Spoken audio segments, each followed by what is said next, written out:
Hi friends, welcome to our channel Pragya Bhumi.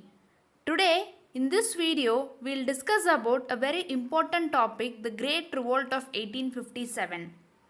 This revolt is very important in the point of Indian independence because this revolt united the feelings of Indian people, and this revolt was the main reason for India to achieve its independence. So, it is also seen as first war of Indian independence in the point of Indians, whereas British people considered it as a pure military revolt. Next, we'll see about the outline of this video, like what I am going to discuss in this particular video. So first, why this revolt started? There are nearly 6 causes for this revolt to happen. I'll explain each of them in a very detailed way. And then this revolt started in a particular place and spreaded to many parts of India, mostly in the northern regions. So we'll also see about where all the revolt spreaded and who are all the reasons for it. Though the revolt spread like a very rapid fire, it collapsed and the revolt was a complete failure. So I have even listed the reasons why the revolt was a failure. Even if a fight or a war or a revolt happens, definitely we'll be going to have some results at the end of the revolt. So we'll see about that also. And finally, one important thing is Queen Victoria's proclamation, like whatever the British declared after the revolt happened. And interestingly, at this end of video, I have few important questions for you regarding this topic that was asked in the previous year papers. So come on friends, let's get into the topic. Starting with the topic, the Great Revolt of 1857. This revolt actually shook the foundation of East India Company's rule in India. There are nearly 6 causes for this revolt to happen. First is the political cause. When the East India Company was ruling India, they were only into trading activities. But once this revolt started happening, like different annexation policies was introduced by the British. Two of the most important annexation policy that British introduced was Doctrine of Lapse by Lord Dalhousie and Subsidiary Alliance by Lord Wellesley. Explaining about the Doctrine of Lapse is about, that is, the British can take the positions of the successors, like when a particular prince of a territory has not declared the successor, the British can take the throne of that particular place. Even when there are not male heirs to be made to the throne, it will be taken by British. So this was Doctrine of Lapse. Based upon this, places like Satara, Nagpur, Jhansi was annexed by British. And moving on to Subsidiary Alliance. It was first planned by Wellesley, but it was introduced by Dupleix. Here, the British people promised to protect the territories with their army. Like they would choose a particular territory in India and they will tell, like, we with our British army will protect your territory. Indian army need not take any action towards it. So this created basically distrust among the Indian army people. And also they mentioned like Indians cannot enter into connection with other state also. And only Europeans in their East India Company will be allowed to be in that particular territory. So this created fear and uneasiness throughout India. And also annexation of many Hindu states and Oudh, and also what happened was ancestral property of Mughals, especially Bahadur Shah II, was taken by the British, including the Red Fort. The British people also stopped giving pension to Nana Sahib, the adopted son of Peshwa Bajirao II. This all created dissatisfaction among the people, and obviously the people felt that they had lost their political power. Moving on to the administrative causes. Before the British came into India, it was the Persian language. But after British people came into India, English was used everywhere as the court language. And also, the main thing which was affected in this administrative reason was the revenue system. In this, heavy taxes were charged for the peasants and landlords. So they were mostly affected. And also, like Indians were not even considered for higher posts. They were discriminated. Only British people were given higher posts. So this also like created so much problem among the Indian people. And moving to the economic causes. As I already mentioned, like only British people were given posts. So unemployment started increasing in our country. And one more thing, what happened was the creative workers like weavers, craftsmen, they were all allowed to work not according to their desires but whatever British people told them to do. So this made them get uninterested in their work, and the whole textile industry got destroyed because of this activity. And even the Indian goods that got imported into British had heavy tax duty. And what happened was Lord Bentinck's rent-free tenures. This made the landlords to get into poverty.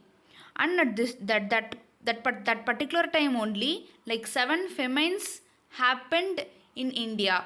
So this made India to get into economic distress.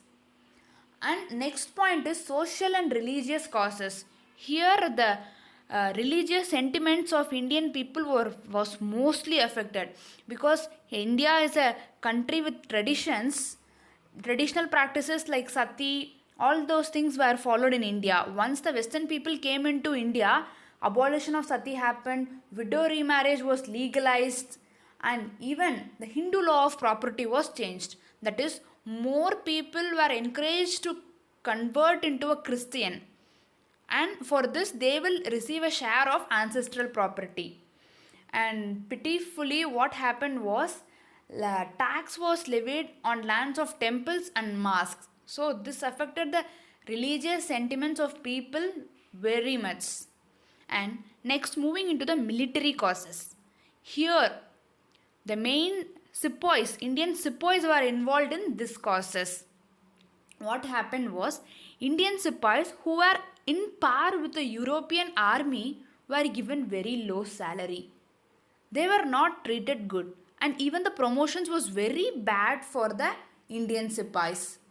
And one pitiful act was given by Lord Canning, that is the General Service Enlistment Act of 1856. This is important, friends, so please consider General Services Enlistment Act. This act like ordered all the sepoys that they should be ready to service within territory, outside the territory, or even overseas. So the Indian sepoys were very large in number, and they were like thinking, they were fearing, what is this British bringing a different act into our country. So like all the Indian soldiers thought, okay, this is the right time to rise against the British. This factors like passed on to place in India, and all these were like igniting points only. But when that fire started rapidly was the immediate cause. What the British people asked the sepoys to do was they supplied the grease cartridges like coated with the fat of pig and cow. As we all know, like cow is sacred for Hindus and pig is detestable to the Muslims. This was totally annoying for the sepoys to bite off and use that grease cartridges. So the mutiny actually started in place. On 29th March 1857, it started. The place was Barakpur. So remember friends, Barakpur, it is near Calcutta. So who was the first person to rise against the British among these sepoys were Mangal Pandey. Mangal Pandey, he started, and what happened? If anyone starts the protest, British will like arrest him, try it and execute it finally. But this starting point, this fire like sparked at one place, spread into different parts of India, which I'll be explaining in the spread of the revolt in the coming slide. Okay friends, as I already explained, like the revolt started initially in Barakpur by Mangal Pandey, the revolt started spreading in different places. So from Barakpur, the revolt shifted to Meerut in May 1857. At that time, the sepoys like broke open the prison and they galloped, they like escaped and came in order to spread the revolt to many places. The revolt spread to like Lucknow, Agra, Benares, Kanpur, many places. But the chief like centers, the three centers where the mutiny exactly happened was Kanpur, Delhi and Lucknow. So in each particular places, like different people led the revolt. So starting from Kanpur, Nana Sahib and his commander Tanya Tope, as I already mentioned, adopted son of Peshwa Bajirao II. So they both started the revolt in Kanpur. So like a very aggressive revolt happened and even the English people surrendered to these two people. But finally what happened was the English people led by Sir Colin Campbell, they came and defeated Nana Sahib. And finally Tanya Tape escaped to a different place and the Kanpur came under the British control on November 1857. So the Kanpur was under British control now. Next, moving on to Delhi. Delhi, what happened was like the sepoys revolted so much under the Emperor Bahadur Shah. He was like a powerless Mughal emperor. He didn't do much. Only the sepoys revolted at that particular place. And at this place, what happened was the Delhi, since the ruler was powerless, the British people captured Delhi very easily and brought it under their control. Moving on to revolt at Lucknow. Here who led the revolt was Begum Hasrat Mahal. She was the wife of Nawab of Oudh. I already mentioned like Oudh was captured by the British under the political reasons, right? So here Begum Hasrat Mahal, wife of Nawab of Oudh, she led the revolt very bravely. And here also Colin Campbell, he like fought against the sepoys led by Hasrat Mahal and brought Lucknow also under control on March 1858. So this was like the mutiny happening in three important centers. Added point is, though Bahadur Shah was powerless Mughal emperor, the entire revolt at that place was led by Bhagat Khan. So moving on to revolts happened at other places. So revolt at central India. Here comes a very prominent personality, Rani Lakshmibai of Jhansi. So she along with Tanya Tope of Kanpur, they both fought in the revolt in the parts of central India. Jhansi, you may all think why Jhansi like rose ferociously in this particular revolt. In before, like the political reasons I mentioned, right, doctrine of lapse, like the females were not accepted by the British to be a successor of the throne. So Jhansi faced that particular situation. She has to be leading that particular place, but because of doctrine of lapse, she didn't receive that. So because of that vengeance she had, she rose ferociously in this particular revolt. And because of that, Rani Lakshmi captured Gwalior.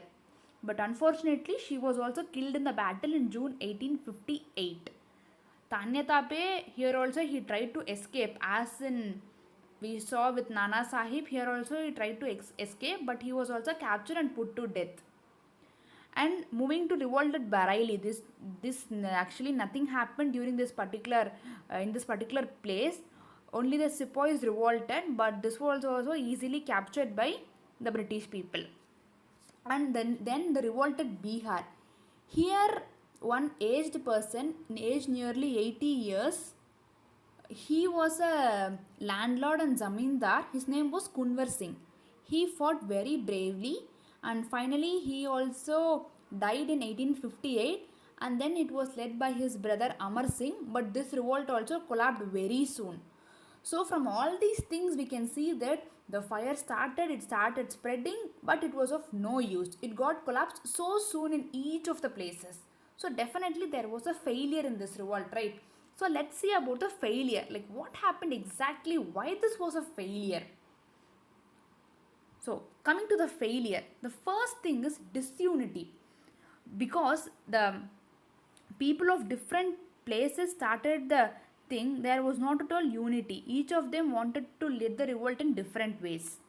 And second is, this revolt was not widespread in India, because the southern parts of India or places like Punjab, Sindh, they and all did not participate in the revolt. And third was, it was not supported by the educated Indians. This was a major drawback in this particular revolt. And fourth was a very important point, introduction of telegraph and postal communication only for British.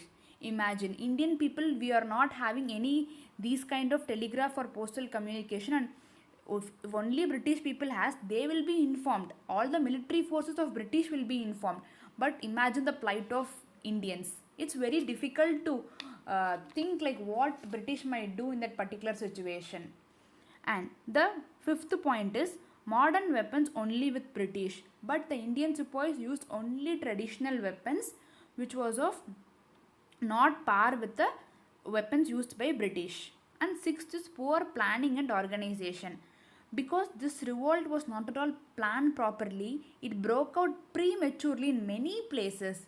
So it was very, very difficult to organize and lead this revolt in a proper way. And seventh is, as I already mentioned, there was not unity among the Indians. The Muslims people wanted to have Mughal rule, but the Hindu people wanted to have Peshwaraj rule. See, so it was, there was not all unity. And eighth, the policy the British people used, divide and rule. This prevented the Indians to unite in a particular place and plan for the revolt further. So these were the main reasons for the revolt to fail. But definitely we'll be having some results for this revolt, right? Let's move to the next slide to see about that. Results of the revolt. Here I have listed 7 results.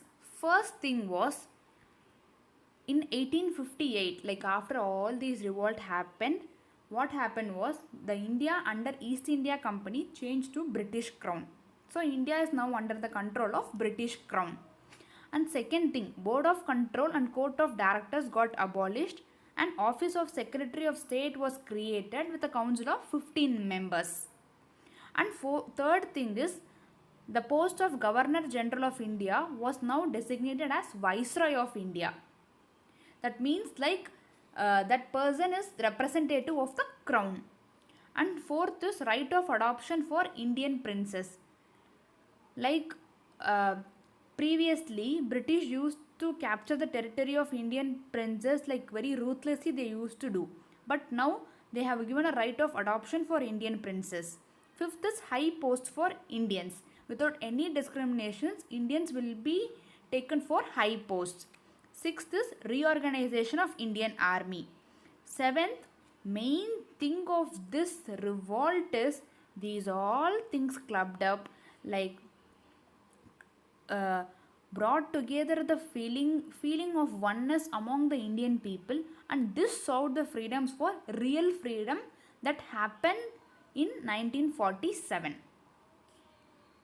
Next, switching over to the next topic, Queen Victoria's Proclamation of 1858. This is also called as Magna Carta of India. So, where did this proclamation happen? It happened in Royal Darbar, Allahabad. When did this happen? November 1st, 1858. So, who read this proclamation was Lord Canning.